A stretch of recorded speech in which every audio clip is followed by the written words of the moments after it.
ఎప్పుడు బాగుంటుందండి. ఈరోజు కొద్దిగా రైస్ ఉడకలేదు. తింటారండి మీరు అన్న క్యాంటీన్లో? మేము ఇదివరకు అగ్రిగోల్డ్ ధర్నాకు వచ్చినప్పుడు అప్పుడు గత ప్రభుత్వంలో తిన్నాం. తర్వాత నూజివీడ్ అండి మాది. నూజివీడ్లో కూడా ఒకసారి చేసాం, బాగున్నాయి. ఈరోజు కొద్దిగా రైస్ కంప్లైంట్.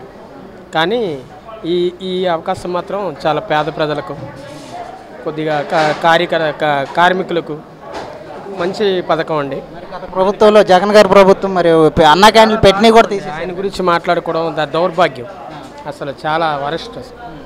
మాట్లాడకూడదు, ఆయన అసలు వేస్ట్ అండి ఒక విధంగా చెప్పాలంటే. ఈ పథకం మాత్రం చాలా పేద ప్రజలకు మంచిది. 3 పూటలు దొరుకుతుంది. ఖచ్చితంగా అండి, న్యాయం జరుగుతుంది. అది మేమేదో అగ్రిగోల్డ్ ధర్నాకు వచ్చాం. ఈరోజు దగ్గరలో ఉంది కనుక చేస్తున్నాం. కానీ కొద్దిగా కూలీనాలి చేసుకున్న వాళ్ళకు, దగ్గరలో అందుబాటులో ఉన్న వాళ్ళకి ఇది మంచి పథకం అండి. రైస్ అవి బాగున్నాయి, కొద్దిగా బాగాలేదండి కొద్దిగా. ఓకే చెప్పండి సార్, ఎక్కడి నుంచి వచ్చారు ఏంటి? నానబడి ఉడికింది సార్, అన్నీ బాగానే ఉండే. కానీ అన్నమే నానబడి ఉడికింది, ఉడకడం వల్ల బియ్యంగా ఉంది. కానీ అన్ని అంతకుముందు ఎక్కడైనా చేశారా?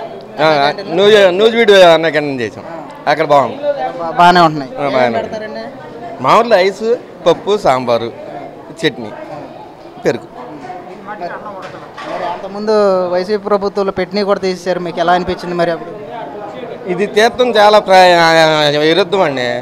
ఇది పేద ప్రజలు ప్రతి ఒక్కరికి ఉపయోగపడుతుంది. ప్రతి ఒక్కళ్ళు తింటారు, పేదోళ్ళనే కాదు, ఉండవాళ్ళని కాదు, ఎవరైనా కానీ సరే.